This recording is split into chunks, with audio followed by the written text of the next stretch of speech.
மதிமுகம் செய்திகள். இன்றைய முக்கிய நிகழ்வுகளை பார்ப்பதற்கு முன்பாக தலைப்பு செய்திகளை பார்க்கலாம். கருணாநிதி உருவம் பதித்த 100 ரூபாய் நாணயம் ஒன்றிய அமைச்சர் ராஜ்நாத் சிங் இன்று வெளியிடுகிறார். கருணாநிதி நூற்றாண்டு நினைவு நாணய வெளியீட்டு விழா. பிரதமர் மோடிக்கு நன்றி தெரிவித்த முதலமைச்சர் மு.க. ஸ்டாலின். நீட் நுழைவுத் தேர்வு முறையை ஒழிக்க வேண்டும். மதிமுக மாணவர் அணி சார்பில் கருத்தரங்கம். உபரி நீர் வராததால் திட்டம் தொடங்குவது தாமதம். அண்ணாமலைக்கு அமைச்சர் முத்துசாமி பதிலடி. கருணாநிதி உருவ நாணயத்தை ராஜ்நாத் சிங் இன்று வெளியிடுகிறார். திமுக சார்பில் கருணாநிதி நூற்றாண்டு விழா பல்வேறு நிகழ்ச்சிகளின் மூலம் சிறப்பாக கடைபிடிக்கப்பட்டது.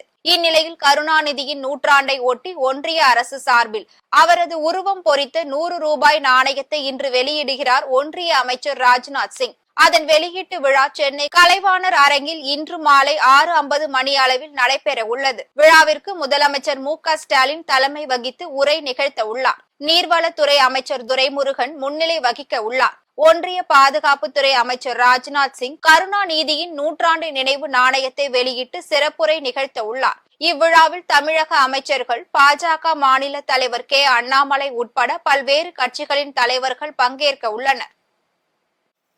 கருணாநிதி நூற்றாண்டு நினைவு நாணய வெளியீட்டு விழா. கடிதம் எழுதிய பிரதமர் மோடிக்கு நன்றி தெரிவித்த முதலமைச்சர். கலைஞர் நூற்றாண்டு நினைவு நாணயம் வெளியீட்டு விழாவை ஒட்டி முதலமைச்சர் மு.க. ஸ்டாலினுக்கு பிரதமர் மோடி கடிதம் எழுதியுள்ள நிலையில் அதற்கு முதலமைச்சர் மு.க. ஸ்டாலின் நன்றி தெரிவித்துள்ளார். கலைஞர் நூற்றாண்டு நினைவு நாணயம் வெளியீட்டு விழாவை ஒட்டி முதலமைச்சர் மு.க. ஸ்டாலினுக்கு பிரதமர் மோடி கடிதம் அனுப்பியுள்ளார். அந்த கடிதத்தில் 2047 இந்தியா வளர்ச்சி அடைந்த நாடாக உருவாக கருணாநிதியின் தொலைநோக்கு பார்வை உதவும் என தெரிவித்துள்ளார். அரசியல், இலக்கியம், சமூக பணிகளில் அளப்பரிய பங்காற்றியுள்ளார் கலைஞர். நமது நாட்டின் வரலாற்றில் அழியாத முத்திரையை பதித்தவர் அவர் எனவும் குறிப்பிட்டுள்ளார். முத்தமிழ் அறிஞர் கலைஞர் நூற்றாண்டு நினைவு நாணயம் வெளியீட்டு விழா ஏற்பாடு செய்யப்பட்டிருப்பதும் மகிழ்ச்சி அளிப்பதாகவும் தெரிவித்துள்ளார். இந்தியாவின் தலைசிறந்த புதல்வர்களில் ஒருவரான கருணாநிதியின் நூற்றாண்டு விழாவை கொண்டாடும் முக்கியமான தருணம் இது எனவும், கருணாநிதி இந்திய அரசியல், இலக்கியம் மற்றும் சமூகத்தில் ஒரு உயர்ந்த ஆளுமை, தமிழகத்தின் வளர்ச்சி, தேசிய முன்னேற்றம் ஆகியவற்றில் எப்போதும் நாட்டம் கொண்டிருந்தார் எனவும் குறிப்பிட்டுள்ளார். முத்தமிழ் அறிஞர் கலைஞர் நூற்றாண்டு நினைவு நாணயம் வெளியீட்டு விழா மாபெரும் வெற்றி அடையட்டும் எனவும் தெரிவித்துள்ளார். இந்த கடிதத்தை தனது எக்ஸ் பக்கத்தில் பகிர்ந்த முதலமைச்சர் மு.க. ஸ்டாலின், முத்தமிழ் அறிஞர் கலைஞர் நூற்றாண்டு நினைவு நாணயம் வெளியீட்டு விழா மாபெரும் வெற்றி அடைய தனது அன்பான வாழ்த்துக்களுக்கும் ஆதரவிற்கும் பிரதமர் நரேந்திர மோடிக்கு தனது மனமார்ந்த நன்றிகள் என பதிவிட்டுள்ளார். நீட் நுழைவு தேர்வு முறையை ஒழிக்க வேண்டும் என்பதை வலியுறுத்தி மதிமுக மாணவர் அணி சார்பில் நீட் எதிர்ப்பு கருத்தரங்கம் நடைபெற்றது. நீட் நுழைவு தேர்வு முறையை ஒழிக்க வேண்டும் என்பதை வலியுறுத்தி சென்னையில் உள்ள மதிமுக தலைமை அலுவலகமான தாயகத்தில் மாநில மாணவர் அணி செயலாளர் பால சசிகுமார் தலைமையில் நீட் எதிர்ப்பு கருத்தரங்கம் நடைபெற்றது. மதிமுக பொருளாளர் மு. செந்திலதீபன், திமுக எம்எல்ஏ சிவி.எம்பி. எழிலரசன், விடுதலை சிறுத்தைகள் கட்சி எம்எல்ஏ ஆலூர் ஷா நவாஸ், திராவிடர் கழக துணை பொதுச் செயலாளர் மதிவதனி ஆகியோர் கருத்தரங்கில் உரையாற்றினர். நீட் நீக்கப்பட வேண்டும் ஏன் என்ற தலைப்பில் மதிமுக மாணவர் அணி நடத்திய கட்டுரை போட்டியில் பங்கேற்ற மாணவர்களுக்கு இந்நிகழ்வில் பரிசும் பாராட்டு சான்றிதழும் வழங்கப்பட்டது. சியாம பிரசாத் ஜனசங்கம் இன்றைக்கு இருக்கிற பாரதிய ஜனதா கட்சியினுடைய தாய் அமைப்பு. அந்த ஜனசங்கத்தினுடைய தலைவர் சியாம பிரசாத் முகர்ஜி, எஸ்பி முகர்ஜி எந்த எக்கனாமிக்கலி என்கிற கிரிட்டீரியா சேர்க்க வேண்டும் என்று சொன்னாரோ அதை அவர்கள் 80 ஆண்டு காலம் அந்த கொள்கையை அடைகாத்து வைத்து 2019 ஆட்சி படத்தில் மிருகத்தனமான மெஜாரிட்டி இருக்கிற பொழுது பொருளாதார இடஒதுக்கீடு என்பதை நிறைவேற்றி விட்டார்கள் 10.5. எனவே நாங்கள் மீண்டும் மீண்டும் சொல்லிக் கொள்வதையெல்லாம் இன்றைக்கு இங்கே குடிமிருக்கக்கூடியவர்கள் ஏதோ நூற்றுக்கணக்கானவர்கள், சில நூறு என்று நான் கருதிட மாட்டேன். இந்த நூற்றுக்கணக்கானவர்கள் தான் தமிழ்நாட்டின் மூலை முடுக்குகள் எல்லாம் சென்று அவர்கள் இந்த நீட் தேர்வு எதிர்ப்புக்கான ஒரு போர்க்களத்தை மீண்டும் சங்கொலி எழுப்பக்கூடியவர்கள். அத்திக்கடவு திட்டம் நிறைவேறும் என முன்னரே தெரிந்து வைத்துக் கொண்டு அதற்கேற்ப அண்ணாமலை அரசியல் செய்வதாக அமைச்சர் முத்துசாமி குற்றம் சாட்டியுள்ளார். அத்திக்கடவு அவிநாசி திட்டம் தொடக்க விழா பவானி காளிங்கராயன் அணைக்கட்டில் உள்ள முதலாவது நீரேற்று நிலையத்தில் நடைபெற்றது. விழாவில் கலந்து கொண்ட பின் தமிழக வீட்டு வசதித்துறை அமைச்சர் சு முத்துசாமி செய்தியாளர்களிடம் பேசினார். அப்போது பேசிய அவர் அத்திக்கடவு திட்டம் நிறைவேறும் என முன்னரே தெரிந்து வைத்துக் கொண்டு அதற்கேற்ப அரசியல் செய்து வருவதாக குற்றம் சாட்டினார். அன்பிற்குரிய சகோதரர் அண்ணாமலை சொல்லியிருப்பதன் அடிப்படையிலே கேட்கிறேன். இதற்கு முன்னாலேயே நாம் திறந்துவிட்டு தண்ணீர் போகாமல் இருந்திருந்தால் அரசைத்தான் குற்றம் சொல்லுவார்கள். அதோடு தண்ணீர் அப்பொழுது இல்லை. ஒரு நாள் திறந்து விட்டுவிட்டு அடுத்த நாள் தண்ணீர் இல்லை என்று நிறுத்தினால் அரசாங்கத்தை என்ன சொல்லுவார்? எனவே இதையெல்லாம் துறையினுடைய அதிகாரிகள் ஆய்வு செய்து அவருடைய அறிக்கையை பெற்று அந்த அடிப்படையில் இந்த பணி செய்யப்பட்டிருக்கிறது. அரசியலுக்காக சொல்லவில்லை, அது இயற்கையாக எல்லோருக்கும் தெரிந்த ஒன்று. எனவே அவரையும் இந்த நேரத்தில் நாம் நினைக்க கடமைப்பட்டிருக்கிறோம். அதே போல் இந்த நிகழ்ச்சிகள் போராட்டங்கள் நடக்கிற பொழுது தளபதி அவர்கள் அப்பொழுது எதிர்க்கட்சியில் இருந்தார், வந்து அந்த விவசாயிகளுக்கு நம்பிக்கையை கொடுத்து விட்டு போனார். எனவே இதையெல்லாம் எதற்காக சொல்கிறேன் சொன்னால் அரசியலுக்காக அல்ல, நாங்கள் இந்த திட்டம் வர வேண்டும் என்பதிலே மிகுந்த அக்கறையோடு திமுக இருந்தது, மாண்பு முதலமைச்சர் அவர்கள் இருந்தார்கள் என்பதை பதிவு செய்ய வேண்டும் என்பதற்காக நான் சொல்லுகிறேன். நடிகர் விஜய் நடித்துள்ள கோட் திரைப்படத்தின் ட்ரெய்லர் வெளியாகி 14 மணி நேரத்தில் 1.8 கோடி பார்வையாளர்களை கடந்துள்ளது. லியோ படத்தை தொடர்ந்து விஜயின் 68வது படமான கிரேட்டஸ்ட் ஆஃப் ஆல் டைம்ஸ் படத்தை வெங்கட் பிரபு இயக்கியுள்ளார். இதில் நடிகர்கள் ஜெயராம், பிரபுதேவா, மோகன், பிரசாந்த், வைபவ், ஸ்னேகா, லைலா, மீனாட்சி சௌத்ரி உள்ளிட்ட பலர் நடித்துள்ளனர். படத்துக்கு யுவன் சங்கர் ராஜா இசையமைத்துள்ளார். இந்த படம் வரும் செப்டம்பர் 5ஆம் தேதி விநாயகர் சதுர்த்தி அன்று வெளியாக உள்ளது. இதனால் விஜயின் ரசிகர்கள் பெரும் எதிர்பார்ப்போடு உள்ளனர். மேலும் இது விஜய் அரசியலுக்கு வந்த பிறகு வெளியாகும் முதல் படமாகும். பிரபல பின்னணி பாடகி பி சுசிலா உடல் நலக் குறைவு காரணமாக மருத்துவமனையில் அனுமதிக்கப்பட்டுள்ளார்.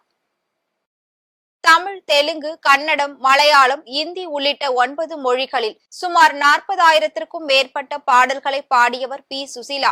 70 மற்றும் 80களின் நடிகைகளான சாவித்ரி, பத்மினி, சரோஜா தேவி உள்ளிட்ட நடிகைகள் நடித்துள்ள படத்தில் அவர்களுக்காக பின்னணி பாடல் பாடியுள்ளார். இந்நிலையில் உடல்நலக் குறைவு காரணமாக சென்னை ஆழ்வார்பேட்டையில் உள்ள காவேரி மருத்துவமனையில் பி சுசிலா அனுமதிக்கப்பட்டுள்ளார். தமிழ்நாட்டில் குரங்கம்மை பாதிப்பு யாருக்கும் இல்லை என மருத்துவம் மற்றும் மக்கள் நல்வாழ்வுத்துறை அமைச்சர் மா சுப்பிரமணியன் தெரிவித்துள்ளார். சென்னை சைதாப்பேட்டையில் உள்ள அரசு மருத்துவமனையில் 10,000 பேர் பயனடையும் செயற்கை சிறுநீரக சுத்திகரிப்பு மருத்துவ உபகரணங்களை மருத்துவம் மற்றும் மக்கள் நல்வாழ்வுத்துறை அமைச்சர் மா சுப்பிரமணியன் பொதுமக்களின் பயன்பாட்டிற்கு கொண்டு வந்தார். அதனைத் தொடர்ந்து செய்தியாளர்களிடம் பேசிய அமைச்சர் தமிழ்நாட்டில் குரங்கம்மை பாதிப்பு யாருக்கும் இல்லை என்று தெரிவித்தார். குரங்கு அம்மை என்பது கடந்த 3 நாட்களுக்கு முன்னால் WHO-வின் இயக்குனர் டாக்டர் டெட்ரோஸ் அவர்கள் ஒரு நெருக்கடி நிலையை அறிவித்திருக்கிறார்கள். உலகம் முழுவதும் குரங்கு அம்மை பாதிப்பு இருப்பது என்பது இன்றைக்கு இருப்பதாக சொல்லப்பட்டிருக்கிறது. நேற்றைக்கு முன்தினம் இந்தியாவின் மக்கள் நல்வாழ்வுத்துறை அமைச்சர் மரியாதைக்குரிய நட்டா அவர்கள் ஒரு கூட்டத்தை நடத்தி ஆய்வு செய்து இந்தியாவில் குரங்கு அம்மை பாதிப்பு இல்லை என்றும் அறிவித்திருக்கிறார்கள்.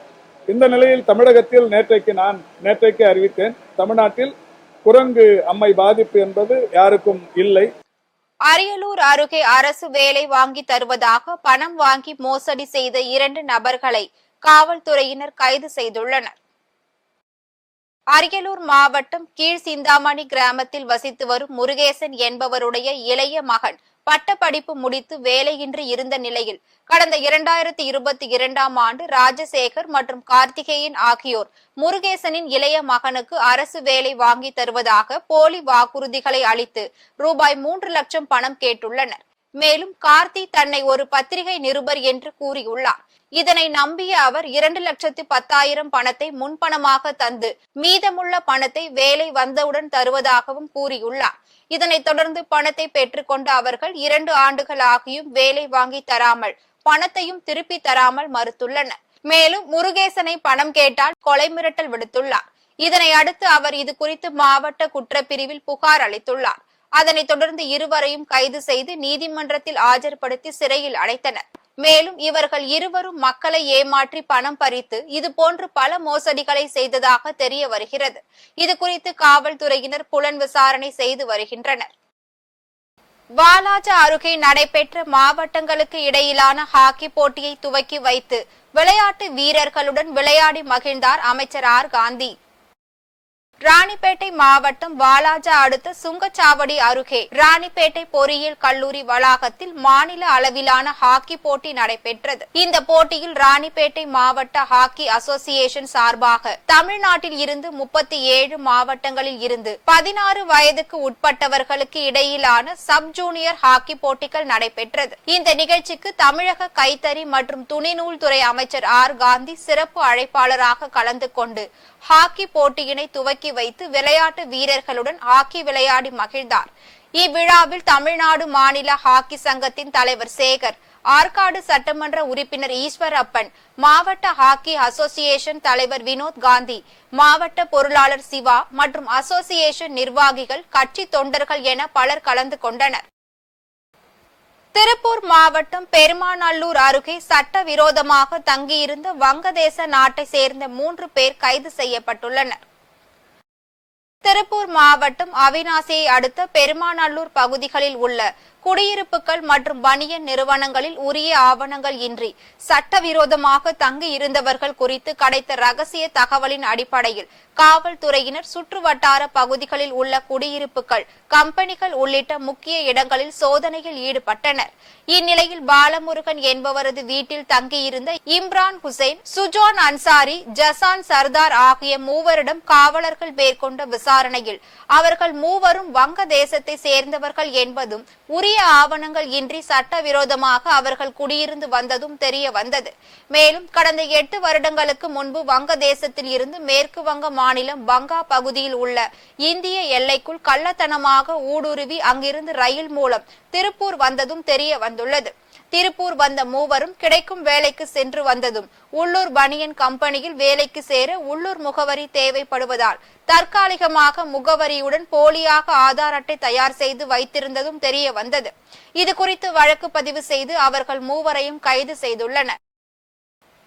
மூதாட்டியை ஏமாற்றி நூதன முறையில் பணம் பறித்த 3 பேரில் 2வரை கைது செய்து காவல்துறையினர் விசாரணை மேற்கொண்டனர். வேலூர் மாவட்டம் காட்பாடி அடுத்த ஏரந்தாங்கல் பகுதியை சேர்ந்த மாணிக்கம்மாள் என்பவருக்கு ராணிப்பேட்டை சிப்காட் பகுதி அருகே அவருக்கு சொந்தமான நிலத்தை ஜெகநாதன் என்பவர் சிப்காட் தொழிற்பேட்டைக்காக மாவட்ட நிர்வாகத்தினர் கையகப்படுத்த போவதாக தெரிவித்தார். மேலும் அதற்கு இழப்பீடாக 1 கோடி பணம் வழங்கப்பட இருப்பதாக ஆசை வார்த்தைகளை கூறியுள்ளார். மேலும் நிலம் கையகப்படுத்தக்கூடிய அரசு அதிகாரிகள் தனக்கு தெரியும் எனவும் அவர்களை அணுகினால் காலதாமதம் இன்றி விரைவில் பணம் கிடைத்துவிடும் என அவர் தெரிவித்துள்ளார். இதற்காக நிலம் கையகப்படுத்தும் வருவாய் அலுவலரிடம் 6 லட்சம் பணம் வழங்கினால் உடனடியாக ஆவணங்கள் சரிபார்க்கப்பட்டு அனுமதி வழங்கப்படும் எனவும் மேலும் தனக்கு 2% கமிஷன் தொகையை தர வேண்டும் எனவும் அவர் தெரிவித்துள்ளார். இதைத் தொடர்ந்து மூதாட்டி மருமகன் வெஸ்லி ஜோசப்பிடம் 1,75,000 ரூபாய் பணத்தினை பெற்றுள்ளார். இந்நிலையில் சில நாட்களுக்கு முன் சுவாதி என்பவரை வருவாய் ஆய்வாளர் என அறிமுகம் செய்து மீதம் இருந்த 5 லட்சம் ரூபாய் பணத்தினை பெற்றுள்ளனர். இந்த பணத்தினை பெற்றுக்கொண்ட அவர்கள் 2 சக்கர வாகனத்தில் வேப்பூர் தேசிய நெடுஞ்சாலையில் செல்லும் போது பின்னால் வந்த 2 நபர்கள் பணத்தை பிடுங்கிக் கொண்டு சென்று விட்டதாக வெஸ்லி ஜோசப்க்கு தகவல் கொடுத்தனர். இந்நிலையில் காவல்துறையினருக்கு தகவல் தெரிவித்ததை தொடர்ந்து சம்பவ இடத்திற்கு சென்ற காவல்துறையினர் 2வரையும் காவல் நிலையம் அழைத்து வந்து மேற்கொண்ட விசாரணையில் வழிப்பறி செய்யப்பட்டதாக தெரிவித்த சம்பவம் நாடகம் என தெரிய வந்துள்ளது. மேலும் ஒருவரான பரத் என்பவருடன் சேர்ந்து 3 நபர்கள் மீதும் வழக்கு பதிவு செய்து சிறையில் அடைத்துள்ளனர். மேலும் இன்னும் சில நபர்களை காவல்துறையினர் தேடி வருகின்றனர். போதைப் பொருளுக்கு எதிராக விழிப்புணர்வு ஏற்படுத்தும் நிகழ்ச்சியில் மஞ்சு சோப்ரா கலந்து கொண்டு பல்வேறு சாகசங்களை செய்து காட்டினார். வேலூர் மாவட்டம் காட்பாடி அடுத்த கல்புதூர் பகுதியில் உள்ள தனியார் மண்டபத்தில் போதைப் பொருளுக்கு எதிராக விழிப்புணர்வு ஏற்படுத்தும் வகையில் பல்வேறு நிகழ்ச்சிகள் நடைபெற்றது. இந்நிகழ்ச்சியில் ஆசியாவின் வலிமையான மனிதர் என்று போற்றப்படும் பஞ்சாப் மாநிலத்தை சேர்ந்த மஞ்சு சோப்ரா கலந்து கொண்டு போதைப் பொருட்களால் ஏற்படும் விளைவுகள் குறித்து எடுத்துரைத்தார். அதேபோன்று பல்வேறு சாகசங்களையும் பொதுமக்களுக்கு இடையே செய்து காட்டினார். பின்பு உரையாற்றிய அவர், தன்னுடைய வெற்றிகளுக்கு காரணம் கடுமையான பயிற்சி, விடாமுயற்சி. ஆகவேதான் நான் ஆசியாவிலேயே வலிமையான மனிதன் என்ற பட்டத்தை பெற்றுள்ளேன். இது மட்டும் இல்லாமல் பல்வேறு சாதனைகளையும் படைத்துள்ளேன். மேலும் இந்தியா முழுவதும் சென்று போதைப் பொருட்களுக்கு எதிராக விழிப்புணர்வையும் ஏற்படுத்தி வருகிறேன் என்று அவர் தெரிவித்துள்ளார். தென்னிந்திய கராத்தே சம்மேளனத்தின் சார்பாக கராத்தே போட்டிகள் சென்னையில் நடைபெற்றது. மூன்றாவது தென்னிந்திய மாநிலங்கள் அளவிலான கராத்தே போட்டிகள் சென்னை சாந்தோமில் உள்ள மான்ஃபோர்ட் பள்ளியின் உள் விளையாட்டு அரங்கில் நடைபெற்றது. இதில் தென்னிந்திய கராத்தே சம்மேளனத்தின் தலைவர் ஜேக்கப் தேவகுமார் தலைமையில் நடைபெற்ற இந்த மாநில அளவிலான கராத்தே போட்டிகளில் தமிழ்நாடு, கேரளா, ஆந்திரா, தெலுங்கானா, கர்நாடகா மற்றும் புதுச்சேரி மாநிலங்களை சேர்ந்த 1500க்கும் மேற்பட்ட மாணவ மாணவியர்கள் கலந்து கொண்டு தங்களின் திறமைகளை வெளிப்படுத்தினர். சம்மேளனத்தின் பொதுச் செயலாளர் ராம் தயாளன் மற்றும் நடுவர் ஆணைய தலைவர் அல்தாப் ஆலம் ஆகியோரின் வழிகாட்டுதலின்படி நடைபெற்ற இந்த 6 மாநிலங்களுக்கு இடையிலான கராத்தே போட்டிகளில் தமிழ்நாடு கராத்தே விளையாட்டு சங்கம் உள்ளிட்ட அந்தந்த மாநிலங்களை சார்ந்த கராத்தே சங்கங்களின் தலைவர்கள் மற்றும் செயலாளர்கள் உள்ளிட்ட பலர் கலந்து கொண்டனர். ஜூனியர், சப் ஜூனியர், 21 வயதிற்கு உட்பட்டவர்கள் மற்றும் சீனியர் உள்ளிட்ட பல்வேறு பிரிவுகளின் கீழ் நடைபெற்ற இந்த கராத்தே போட்டிகளை மயிலாப்பூர் சட்டமன்ற உறுப்பினர் மயிலை வேலு அவர்கள் சிறப்பு விருந்தினராக கலந்து கொண்டு துவக்கி வைத்தார். தொடர்ந்து 2 நாட்கள் நடைபெறவிருக்கும் இந்த கராத்தே போட்டிகளில் பங்கேற்று வெற்றி பெற்ற மாணவ மாணவியர்களுக்கு பரிசுகள் மற்றும் சான்றிதழ்கள் வழங்கி கௌரவிக்கப்பட்டது. வங்கதேசத்தில் நடந்த மாணவர்களின் போராட்டத்தில் 650 பேர் பலியாகி உள்ளதாக ஐநா அதிர்ச்சி தகவல் தெரிவித்துள்ளது. வங்கதேசத்தில் முன்னாள் பிரதமர் ஷேக் ஹசீனா தலைமையிலான அரசுக்கு எதிரான போராட்டம் தொடர்பாக வங்கதேசத்தில் சமீபத்திய எதிர்ப்புகள் மற்றும் அமைதியின்மை என்ற தலைப்பில் 10 பக்கம் கொண்ட முதல் அறிக்கையை ஐக்கிய நாடுகள் சபையின் மனித உரிமைகள் அலுவலகம் நேற்று முன்தினம் ஜெனீவாவில் வெளியிட்டுள்ளது. இதில் வங்கதேசத்தில் ஜூலை மாதம் 16ஆம் தேதி முதல் ஆகஸ்ட் 4ஆம் தேதி வரையிலான காலகட்டத்தில் சுமார் 400 பேர் பலியாகியுள்ளனர். புதிய எதிர்ப்பு அலைகள் உருவானதை அடுத்து 250 பேர் உயிரிழந்துள்ளனர் என்று குறிப்பிடப்பட்டுள்ளது. வங்கதேசத்தில் நடந்த தன்னிச்சையான கைது மற்றும் தடுப்பு காவல்கள் பற்றிய அறிக்கைகள் மீது பாரபட்சமற்ற மற்றும் வெளிப்படையான விசாரணை நடத்தப்பட வேண்டும் என்று ஐநா வலியுறுத்தியுள்ளது. மீண்டும் தலைப்பு செய்திகள். கருணாநிதி உருவம் பதித்த 100 ரூபாய் நாணயம் ஒன்றிய அமைச்சர் ராஜ்நாத் சிங் இன்று வெளியிடுகிறார். கருணாநிதி நூற்றாண்டு நினைவு நாணய வெளியீட்டு விழா பிரதமர் மோடிக்கு நன்றி தெரிவித்த முதலமைச்சர் மு.க. ஸ்டாலின். நீட் நுழைவுத் தேர்வு முறையை ஒழிக்க வேண்டும் மதிமுக மாணவர் அணி சார்பில் கருத்தரங்கம். உபரி நீர் வராததால் திட்டம் தொடங்குவது தாமதம் அண்ணாமலைக்கு அமைச்சர் முத்துசாமி பதிலடி. இத்துடன் செய்திகள் நிறைவடைந்தன. மீண்டும் செய்திகள் இரவு 8 மணிக்கு. மேலும் செய்திகளை தெரிந்து கொள்ள மதிமுகம் பிரைம் யூடியூப் தளத்தில் இணைந்திருங்கள்.